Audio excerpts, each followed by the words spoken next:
Today's Mr. Ballens title. It's very interesting. Very, very interesting. A scam artist accidentally solved a murder. Was it a blag? Who knows? I just want to see what Mr. Ballens does to this damn like button. Don't forget to follow Mr. Ballens if you are not following him already, because the guy's a great storyteller. Now I want to know, is what just that damn like button? Sometimes the truth is stranger than fiction. Oh, here we go. Three stories. Today, I'm going to tell you 3 stories that demonstrate that. Right. But before we get into those stories, if you're a fan of the strange, dark, and mysterious delivered in story format, then you've come to the right place, because that's all we do, and we upload 2, 3, even 4 times every week. So if that's of interest to you, please offer the like button a nice fresh donut. But don't tell them the powdered sugar on the donut is actually just baby powder. Ooh. Also, please subscribe to our channel and turn on all mouth. notifications so you don't miss any of our weekly uploads. Okay, let's get into today's story. Stories. I mean, cotton mouth on that. You couldn't eat a donut. It's hard enough eating a donut when it's like not fresh as it is, but when it's got baby powder on it, I mean, even with the normal powder on it, it's a bit dry, isn't it? Get the syrup on it, or get the chocolate stuff. Stop talking about donuts. It's supposed to not be getting fat. Right, Total Darkness, number 3, let's go. One morning in July of 1997, a man named Abdel Sadr Bedawi laid in a hospital bed in El Menouphia, Egypt, which is northwest of Cairo. Right. And he felt horrible, but this was nothing new. He felt horrible because he's trying to pronounce his name, especially after the comedy sketch we've just watched tonight with pronunciations. West of Cairo. You won't know what that means if you've not watched it. But this was nothing new. So Bedawi was in his 60s, and unfortunately, he spent a lot of time in hospitals because he had chronic liver disease. It made him feel weak and cirrhosis, tired and caused him to get really bloated and vomit pretty often. Right. But recently, Bedawi had begun experiencing some new and even more concerning symptoms. I'm sorry, I can't. Going back to the pronunciations, it's just shown a picture of a guy, obviously in distress in hospital, with the tubes up his nose. Right, looks a little bit dirty and stuff, like scruffy, and he keeps calling him Bedawi. It sounds like he's in a bed of wee. You know what I mean? And he keeps saying it, and I keep thinking bed of wee, even though his name is Badawi, in spelt that way. Sorry, Mr. Ballens. I won't interrupt you again with stupidity like this, but I just had to point that out. Most recently, he'd come into the hospital because he was feeling really clumsy and disoriented. Right. It seemed like his liver disease was getting so advanced that he was now experiencing symptoms in his brain as well. It'd be cirrhosis. So that morning, Bedawi was on a whole bunch of medications to try to treat his liver disease, but so far, it felt like the medication really wasn't doing much of anything. He still had all the symptoms he had come in with. And so feeling really disheartened, he's just laying in his bed. There's nobody else in his hospital room. And so he's just trying to get through it minute by minute. And as he's laying there, he starts to feel really lightheaded, like way more lightheaded than he had felt at all at any point while he was at the hospital. Be the wee fumes off the bed. It was so extreme, so fast that he was gonna call out for a nurse, but it was like he couldn't even make a sound. It was like his body was shutting down, and then it was like everything went black. At some point later, could have been minutes later, hours later, days later, Bedawi had no idea, but he had the sensation of waking up, except when he opened his eyes, everything was still totally black, like you can't see anything. You'd crap yourself. You'd think you'd gone blind, wouldn't you? You would. He ate that donut. Oh shit, that's funny. That. Well done, Chris. When he opened his eyes, everything was still totally black, like he can't see anything. But in this kind of weird sensation of coming back to reality, he quickly was able to sort of feel that he still had all his limbs. You know, he could feel his whole body lying flat on some surface, which could have been the bed he was still on. He didn't know. But he's thinking to himself, I'm alive. I can tell I'm alive. I can't see. I don't know where I am. I don't know what happened to me, but I'm still alive. But when he tried to move, it was like he felt trapped. It's like he couldn't quite tell if he was literally physically being confined in some space or if he was paralyzed. He didn't know. He just couldn't I wonder move. if this is one of them And like so astral travel type out-of-body experiences that people can have. Do you know what I mean? I've never had anyone going blind off like liver disease. I know people can get like brain shocks and they can get like bad things happening, like because it's all connected to your nerves that go into your head, isn't it? All your liver and stuff, and your stomach and what have you. So you know, things have knock-on effects. But I mean, I've never heard anyone like actually going blind or having this sort of experience. It's crazy to me. This is what Mr. Ballens saying. He has this wave of claustrophobia come over him that he needs to escape, and he starts screaming Woke up in a out for cave. help. And eventually, somebody heard him. It would turn out 12 hours earlier, when Bedoui was laying in his bed and he could still see, and he suddenly had this extreme lightheadedness come over him, and then it all went black for the first time. Right. Well, what was actually happening is he was going into a very deep coma. Ooh. It was because of his liver disease and other ailments he had, but he goes into this really deep coma. Okay. The hospital he was at, they didn't recognize it as a coma. They thought Bedoui had actually died. And so they put him in a coffin and they put him in the refrigerator. Oh, shit. And that's where he was when he woke up hours later. He was literally in a coffin. And the reason he couldn't move is because he was in a coffin and was physically restricted in that space. And so he starts screaming out. He's totally claustrophobic. And there were... Hey, I'm not dead. I'm not dead. Oh, that Bedoui, he's such a character. He's put one of them speakers in there that makes it sound like he's in there. He's died. You know, like that guy did, the Irish guy on the TikTok video. He had a speaker that sounded like he was knocking on the thing saying, "I'm not dead." But can you imagine, though, waking up in a coffin and you're alive? Please tell me they got him out, because that coffin really would be a bed of weed because you'd piss yourself. In that space. And so he starts screaming out. He's totally claustrophobic. And there were employees that actually just happened to be near the door of the walk-in fridge where all the other coffins and bodies were. And they heard him. They walked inside and they saw one of the bodies is literally sitting up in their coffin. And so when Bedoui realized what had happened here, he jumped out of the coffin and ran out of the room, vowing to never come back to the hospital. But that's not the end of the story. One of the hospital employees who went into the fridge and saw Bedoui sitting up in his coffin, basically was one of the people who freed Bedoui. Right. They were so shocked by what they saw. Remember, they don't know that he was still alive. They think they've walked into the fridge and a dead person is sitting up like a zombie. Is now like talking to them and running out of the room. He didn't look the best. Was so terrifying for them that they literally had a heart attack and died. And where were they placed after they were dead? In that same coffin. In Bedoui's literal coffin. No. Oh, shit. The Lord give us, the Lord take us away. One person dies, the other person gets up and runs away, and he gets thrown in the coffin. What the actual... That's crazy. That I'm not surprised Bedoui's not coming back. Placed after they were dead? In That's Bedoui's crazy. literal coffin.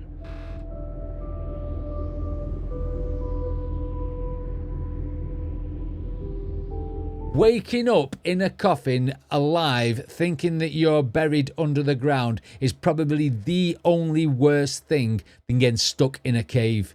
That is the only thing that I could think of that'd be worse than a cave, because then obviously in a cave you've got cave rescue. You might be uncomfortable for a bit, but you might get rescued unless you're John Jones.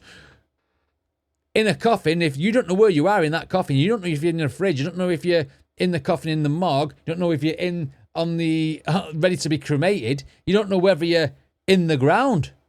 Do you know what I mean? That would be nuts. No way. Not having it. Not going back to that hospital.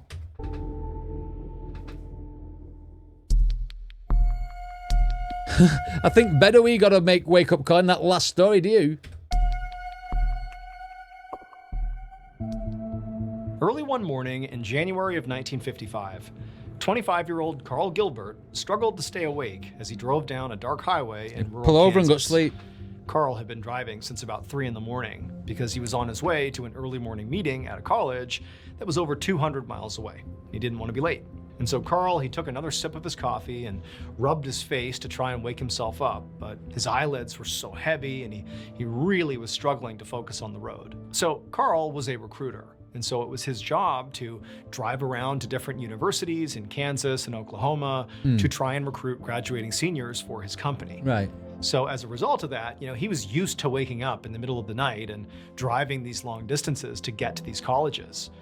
But despite this being sort of typical behavior for him, today he just felt like he was way more tired than normal. And so Carl yawned and drank some more coffee, and he could just feel his eyes getting heavier and heavier. And then at some point, he closed his eyes for what he wanted to be, just for like a second, but it just felt like he couldn't quite open them again. And as he's sort of like blinking for this really long extended blink, he hears a voice in the car. He's all alone in his car. It's the middle of the night. He's by himself, but he hears a voice right behind him actually yell into his ear, "Guy, look out!" Carl, after hearing the voice, jolted upright. He opened his eyes and he realized he hadn't just blinked. He had fallen asleep at the wheel. Jeez. And was now speeding toward a concrete marker on the side of the highway. And so he grabbed the steering wheel and he yanked it just in time so that he only sideswiped the marker instead of a head-on collision, which almost certainly would have killed him. And so Carl, he jammed on the brakes and his car came to a screeching stop on the side of the road. And he sat there and he contemplated life, and he sat there thinking, I shouldn't have drove while I was this tired, right? That is a fact. That's why they always say, do not drive when you're tired. It's as bad as drink driving, isn't it? You know what I mean? For different reasons. You would sit there all the next day, you would have sat there going, I could have died last night. I could have died. What happens if I had died last night? Do you know what I mean? You sit there, you'd replay it in your mind all the time, and then no good. There, Carl just, he sat there just taking stock of how close he had just come to dying. His whole body was shaking, like he couldn't believe that had just happened. But eventually, he was able to calm down enough to get out of his car and assess the damage, because he did sideswipe that concrete marker. And when he got out and looked, he saw the damage was actually kind of bad. There was 2 flat tires and the whole side of his car was totally smashed up and scraped. But ultimately, Carl really didn't care. He genuinely was thankful to be alive. Later that morning, Carl sat at a diner just a few miles down the road, eating some breakfast and reading the morning paper. A passing car had pulled over and helped him patch up his own car just enough to drive to the meeting and then also drive to this diner to get something to eat. Right. Carl still felt very rattled from nearly getting into a very likely fatal car accident. But even more than just the fact that he nearly died, is Carl now was thinking a lot about that voice that had yelled in his ear and had woken him up and essentially saved him from smashing into the concrete marker. But what really stood out to him was that this voice had not called him Carl. It didn't say, "Carl, wake up." The voice had said... the way Americans say Carl, it just reminds me of The Walking Dead. And I'm thinking now, because he keeps saying coral, I keep thinking of the memes. You know what I mean? There is 100 million billion Walking Dead memes about Rick Grimes going coral. It's just an American thing, isn't it? Called him Carl. It didn't say, "Carl, wake up." The voice had said, "Guy, watch out." Guy, called him Guy, and Guy was not his name. But he Carl was a guy. Actually had a childhood friend named Peter who called him Guy as a nickname. He was like the only person who called Carl Guy. Okay. And as Carl thought about this voice, he started to think that the sound of the voice really sounded an awful lot like Peter. And so it sounds like Peter, and they're calling me Guy? Like, maybe it's a repressed was that memory. Peter talking to me? Like, that didn't make any sense. Now, keep in mind, what Carl is actually thinking is like his subconscious has like channeled a voice to save himself. He's not literally thinking that, his friend Peter is sitting in the back seat telling him to watch out. That's why I said it's probably a repressed memory, because of thinking about something like from years ago can sometimes be triggered in your brain, can't it? Really thinking that, his friend Peter is sitting in the back seat telling him to watch out. But he's just thinking to himself, Carl is, why wouldn't it be like my mom or like, a relative, coming in and saving my life if it's my subconscious doing it? Why Peter? Yeah. Like Peter was so random if that's what it was. Carl and Peter had kind of drifted apart as they grew up. I mean, they were still in touch, but Carl lived in Kansas and Peter was in the military serving at a naval air base in Texas. Like there was no special reason why Carl would hear Peter's voice instead of somebody else. It felt like a completely random thing. Eventually, Carl's thinking that it just must have been my brain firing off in this panicked moment trying to save my life. Yeah. And for one reason or another, it came through as like Peter's voice calling me Guy, whatever. And so ultimately, Carl just went back to eating his breakfast and reading the newspaper. But when he flipped the page over and looked at the headline of the next page, he froze. The news story was actually about Carl's childhood friend, Peter. Whoa. Peter had just died in this horrific military training accident. Specifically, he had died in a crash just hours before Ironic. Carl heard the sound of some man's voice saying, "Guy, look out." The only person that ever called Carl Guy was Peter. Do you know what, right? Where was Peter was there for Carl. Where was Carl there for Peter? Why didn't he say, "Peter, fly the plane properly"? Do you know what I mean?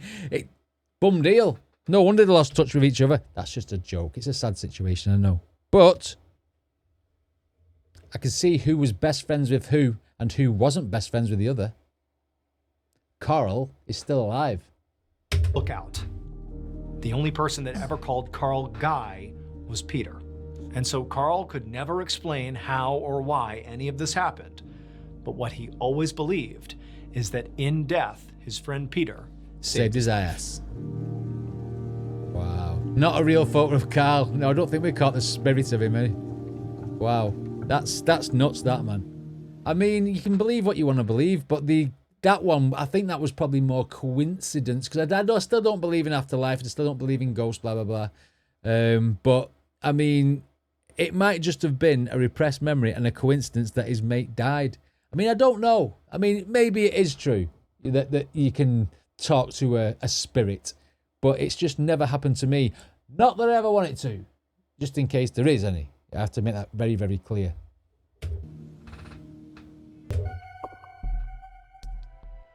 On the evening of December 12th, 1966, a when we won the World 44-year-old Cup man named Jose Lorente knocked on the front door of an apartment in the Bronx, which is a neighborhood in New York City. The door opened up just a crack, and Jose saw this woman inside who was eyeing him kind of reluctantly. Right. And then when she saw, who he was and what he was carrying, she kind of, opened the door just wide enough that Jose, and also the large bag he was carrying, could fit and come inside. Once Jose was inside, the woman immediately shut and bolted the door shut behind him. Then she led Jose into the living room, where her son, a 24-year-old man named Ivan Barbosa, was already sitting on the couch. Ivan looked like a guy who had not slept in weeks. And Jose, based on the story he had been told, could understand why. Well, you hope he don't do any driving like Carl. You know what I mean? Totaled his car. Ivan looked very, very tired. He looks all right there, though, doesn't he? And Jose, based on the story he had been told, could understand why. So Jose had a day job as a tailor, but he also had a second and much more unique job. He was a... Let's hope he doesn't fly like Peter. It won't be called Peter Pan. Peter can't. But he had a second and much more unique job. He was a self-proclaimed psychic medium, and he conducted spiritual cleansings for people who believed they were being haunted, like Ivan. But Jose did not actually believe in ghosts. He was firmly a skeptic. Now, he marketed himself as a psychic medium, but he knew that the cleansings that he performed were not really supernatural. They were psychological. In his experience, if somebody believed they were being haunted, they were actually just suffering from something more mundane, like depression or grief or loneliness. Maybe. And so when Jose would perform his cleansing ceremonies for these people, like he was about to do for Ivan, he would go in and act very convincing, like he believed what he was doing was truly supernatural. But what he knew he was actually doing was just kind of giving these people a placebo pill. He saw that after these ceremonies, the haunted people, they would feel much better. They believed that the haunting was gone, that they were free now. And in many cases, they would get much better. And so Jose, he knew he was misleading these people, but he felt like, the ends justified the means. And so on this day, Jose was here at this apartment to do one of these ceremonies for Ivan, because Ivan's mother had called Jose earlier that day and said that, Ivan was being haunted by the ghost of this old woman, and he wasn't sleeping, and he was a wreck, and they just really needed his help, and they had heard Jose was somebody who could help. Right. So Jose sat down across from Ivan and just did what he always did. He spoke to Ivan and said, "Okay, Tell me about the haunting. Ivan seemed really, really nervous. But once he sort of calmed down enough to talk, he sort of stammered out that there was this ghost, this old woman who would appear in his room basically every night, and she had been for months. But he said, this woman's expression, it seemed like every night she would get angrier, and it was just horrifying to the point where Ivan, he was terrified to go to his room to sleep at night. And so basically he wasn't sleeping. He was just like terrified all the time of this ghost. Jose nodded along very sympathetically, even though, secretly he did not believe Ivan was literally being haunted. But what he did believe is that Ivan did believe he was being haunted. And that's what mattered. I mean, that's really what he was here to fix. So eventually, after Ivan was done talking, Jose told him that he knew exactly how to help him.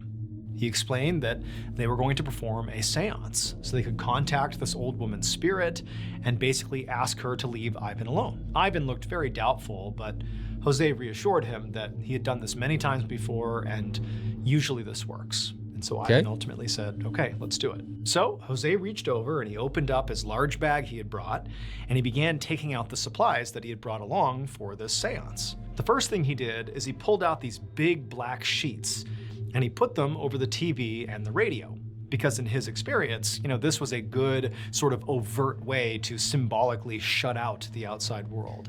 And then after that, he placed a bunch of small candles in a big circle basically around the living room. And in the center of the circle, in the middle of the living room, was a coffee table. And he placed this really old-looking Bible on the coffee table. And then he also put some incense on the table next to the Bible. And then he lit all the candles in the room and he lit the incense. Finally, Jose shut all the blinds in the apartment to make sure the room was as dark as possible. And then he asked Ivan and his mother to come over and sit within the circle of candles, basically on the floor in the middle of the living room, right near the coffee table. Right. And so once all of them were sitting down, basically in a mini circle of their own, Jose began by grabbing that old Bible and reading a prayer out of it. And then afterwards, he closed the Bible, put it back on the table, and then he told Ivan and also Ivan's mom to go ahead and hold hands. All three of them were going to hold hands. And then once they were holding hands, Jose took a deep breath and told them all to close their eyes. And then once they had, he did what he always did at these seances. He spoke in a very calm, clear voice and asked any spirits in the room to please give a sign that they could hear him. Now, typically Jose would, wait to hear some natural sound in the building, like the sound of the building settling, or maybe a gust of wind to rattle the windows, or any sound, basically. There used to be a program on TV years ago called Most Haunted with Derek Acorah and Yvette Fielding, and they would just blag ghost hunters, and they used to do all this crap. Someone's thrown something, and they'd be camera in the background with a fork, just throwing a fork or something on a glass. And it was like, come on. They would, wait to hear some natural sound in the building, like the sound of the building settling, or maybe a gust of wind to rattle the windows, or any sound, basically, that he could then attribute to a spirit in the room. And then if for some reason some natural sound didn't occur once, the people's eyes were closed, Jose would sometimes tap his foot while everybody else wasn't looking. And he would say, oh, that's the spirit, that's the ghost making contact with us. And so for a minute or so, Jose was totally quiet, holding their hands, their eyes are closed. Nothing happened. And he's just listening for any sounds that he could use. And when none came, he was listening for any sounds that he could use.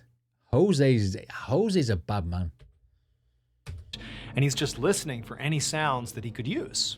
And when none came, he was about to tap his foot and sort of initiate the seance that way. But then something happened that Jose had never experienced before. Okay. It felt like his entire body suddenly got shocked by like an electric current.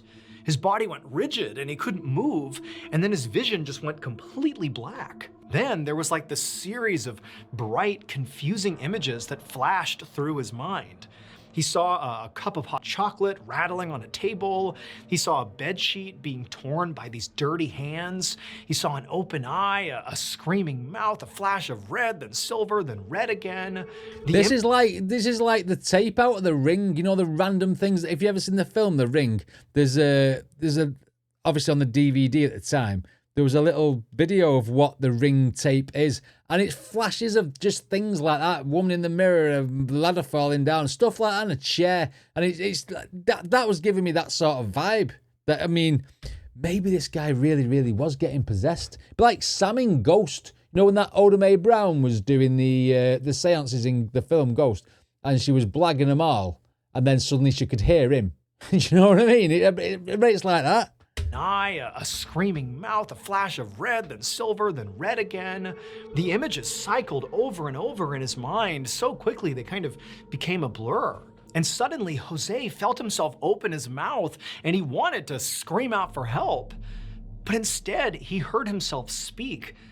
But the voice that came out was not his own. It was like this high-pitched, gravelly shriek that almost seemed like it was coming through Jose from another world. There was a rhythm to it, you know, maybe words, but everything was happening so fast, and the images were still cycling through his mind. He couldn't make sense of anything. But then just as quickly as all of this had begun, you know, the voice that was coming through him stopped. Jose's mind went completely blank, and his body went limp. And he sort of slowly came to, and he found himself lying on the floor, feeling completely disoriented. For a second, he didn't All the people stood over him like that. Like, what the fuck? You know what I mean? That must be confusing, that. Found himself lying on the floor, feeling completely disoriented. For a second, he didn't even know where he was, but, you know, then he kind of came to, and he realized he was in the living room of this apartment. He saw all the candles in the circle. He remembered he had come here to do this seance, but clearly something had gone wrong. And now also he found his body was sore and his throat felt raw. Like, what just happened? He didn't even know. Now, as Jose is sort of coming to and realizing, like, okay, I'm back to reality, the first thought he had as he processed whatever that was that he must have had some kind of seizure and that he now very likely needed medical attention. But as he began to look around the room and really take stock of his surroundings, he noticed three things. One, the front door of the apartment was wide open. Two, Ivan's mother was staring at him with this completely horrified expression, like Jose was possessed. And three, Ivan was gone. Jose asked Ivan's mom, like, what happened? Where's Ivan? What's going on? And what she told him completely contradicted everything Jose thought he believed go on, then. About ghosts and about seances. Hit me with a punchline, According Mr. to Ballens. Ivan's mom, during the seance, Jose had at some point entered some kind of a trance. At first, his body had gone sort of rigid, then his eyes rolled back in his head, and then he kind of sat upright and looked right at Ivan. And as he did, he began speaking in this shrill, gravelly voice that almost sounded like an old woman. And She Ivan told shut Jose himself. It really sounded like it was the ghost that apparently had been haunting her son, like she had taken over Jose's body. And then, you know, this Dramatic ghost, music. apparently speaking through Jose, had said something to Ivan that was so horrifying, Ivan had literally jumped up and sprinted out the door. Legged it. Now, Jose, Coward. he's hearing this and he can't believe what she's saying, but he's also thinking, like, this woman has already convinced herself her son is being haunted by a ghost. She's just confirming whatever's happened here must have to do with the ghost. Like, none of what she's just said could have happened. Like, that is absolutely not possible. I clearly just had some sort of medical emergency. Like, I did not get possessed by a ghost. Even though somewhere in the back of Jose's mind, he doesn't know what's happened to him. He can't make sense of what's happened, but he's telling himself, there is a logical explanation for this. It can't be ghosts. But at the same time, Jose also felt kind of bad because clearly, you know, this medical event that he believes he's gone through had frightened Ivan so badly, who was already very mentally fragile, that he's fled off somewhere. And, you know, now who knows what he's doing, but you know, at this point, Jose just felt like this whole thing had gone completely off the rails. He didn't want to be here anymore. He wanted to stop pretending to be a psychic medium. And so he just stood up, he gathered his things, he apologized to Ivan's mother, who was telling him, please stay, like, we got to figure out what's going on here. But he said, I can't. I have to go. You know, I'm sure Ivan will turn up soon. I'm sorry, you know, best of luck to you. And then Jose walked out the door and went home. Now, after Jose got home, he wasn't thinking that Ivan was in any real peril. He just felt like, you know, Ivan got spooked and he will come back eventually. Like, there's no real risk here. You know, they're dealing with some sort of mental breakdown. They're not really being haunted. Okay. He'll be back. Everything's fine. But Ivan didn't come back home. And after enough time passed, his mother called the police and they began looking for him. And eventually they would find Ivan. He was in a hotel room one town over, and he was dead from an obviously self-inflicted gunshot wound. Wow. Now, at first, the police just decided, okay, this is a classic case of a guy who has taken his own life. And But why? Why? Did Jose like point the finger at him for something? was really all there was to it. But Ivan's mother, when she heard that, she was adamant that they were wrong. There was more to this story. And she began telling the police over and over again that you have to talk to Jose. Because right before my son bolted and took his own life, we had this seance with Jose, a psychic medium, and Jose, he said something to my son that has to be part of the reason he ultimately died. Now, before I tell you what we believe happened to Ivan, we need to step back and sort of understand who he believed was haunting him. Because he didn't just believe some random woman, some old woman was haunting him. Who was it? Who was it? The person haunting him was this woman named Elsie Litt, who had actually lived in his neighborhood, but had been murdered 9 months before that seance where he fled and then ultimately died in the hotel room. And her murder was unsolved. And so for Ivan, it was incredibly threatening to be seeing this woman who has been murdered, and we don't know who's killed her, coming into his room at night, looking angrier and angrier. Ivan felt threatened by her. He felt genuinely terrified that this woman is like out for vengeance, and he's sort of in her crosshairs. In essence, Ivan felt like he was sort of being blamed for this woman's murder, and she was here to sort of exact her revenge effectively on him. And so it was driving him crazy. He's terrified all the time. And so here comes Jose to have this seance. And what happens in the middle of this seance when Jose basically goes into this weird, seizure / possession is after he went into the state and he's kind of rigid for a second, his eyes are back in his head, he suddenly sits up and he looks right at Ivan and he says in that shrill, womanly voice, "You killed me and you're going to die the same way." And then he snapped out of the trance, doesn't remember any of it.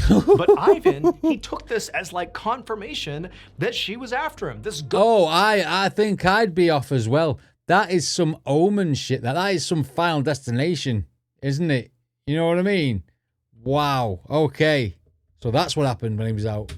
But Ivan, he took this as like confirmation that she was after him. This ghost was targeting him, and he was so scared, he literally just ran away. But ultimately, the ghost, persisted in his life. He lost his mind and ultimately took his life in the hotel room. And so Ivan's mother is like adamantly telling the police, "You gotta talk to Jose because he told my son, you killed me and you're gonna die the same way." And it sent him off running and now he's dead. And so the police, they're like, okay, we're gonna get this guy now. This guy has done someone's head in by pretending to be a medium. They're going to go and arrest Jose and have him done for murder, attempted murder, or whatever, manslaughter. Because technically the guy took his own life. But, deceiving things. You know what I mean? Deceiving people. And it sent him off running and now he's dead. And so the police, they're like, okay, I don't believe any of this. I don't believe that this seance was actually supernatural. I don't know what's going on here, but none of this makes any sense. No. However, Ivan's mother was so persistent that they would finally go and talk to Jose. And when police spoke to Jose and they asked him about the seance, he was like, "Oh my goodness, yeah, I did this seance. I don't believe in any of this stuff. And I don't know what happened. I think I had like a seizure or something. I don't even know what I was saying. I don't remember any of it. All I know is that, during the time that presumably I was possessed, I was just seeing these weird visions. That's really all I remember." And so the police asked him, like, "Well, what visions did you see? Humor us." And so Jose, he began to think about what he saw. Reeled him off. He actually remembered really specifically a few images that stood out to him the most. And he said, "I saw this torn bed sheet that was being manipulated with these dirty hands. I saw a silver sliver, like a knife or something. And I saw a cup of hot chocolate kind of rattling on a table. But to be honest, I just think I was having a medical emergency. I don't really know what it was. And I came to, and Ivan's mom's convinced I was possessed by this woman. I have no idea what's going on. I gotta be honest, I don't have any memory of speaking to Ivan. I have no idea what happened here. Now, Jose really didn't think anything he was saying was particularly important. He thought what he was saying was kind of nonsensical, and the police would certainly not follow up on any of this. But the police, after he said, you know, what he saw in his mind's eye, they said, tell us again what you saw, you know, in this blackout you had. Yeah. And so again, Jose went over it, talking about the bed sheet, the silver knife or whatever he saw, and the hot chocolate. And the police were astonished because it would turn out Elsie Litt, who had been murdered 9 months earlier, she had been strangled by a dirty bed sheet that had been wrapped around her neck. There had been a cup of hot chocolate on the bedside table where she was found, and she had been stabbed repeatedly with a silver knife. Those details were not public. Nobody knew those details. Wow. And Jose certainly had no reason to know those details, but here he is, potentially being possessed by the ghost of Elsie Litt, seeing images effectively of the crime scene. It was just too much. And so the police ultimately, based on the hallucinations that Jose had during the seance, did some digging into Ivan to see if maybe there's a reason Ivan's being targeted by this ghost. And it would turn out Ivan was the killer. Fuck off. He murdered Elsie Litt. No way. Apparently, her ghost came back to serve him justice. Police would officially close the Elsie murder investigation and would name Ivan as her killer. Wow. As for Jose, he could never explain what actually happened during that seance. That's crazy. But because of his experience, he never dabbled in the spirit world again. Ever again. Well, you could become like a police informant. I mean, that's mad, there, isn't it? Can you imagine being something that you're not and then actually having something happen to you like that that makes you into that person? Like the medium. He actually got ghosted. He actually got Sammed, like in the film Ghost. Wow, that. Caught the killer. Well, he didn't actually catch the killer because he blew his own head off. But can you imagine that guy thinking, oh my God, he's going to grasp me up here.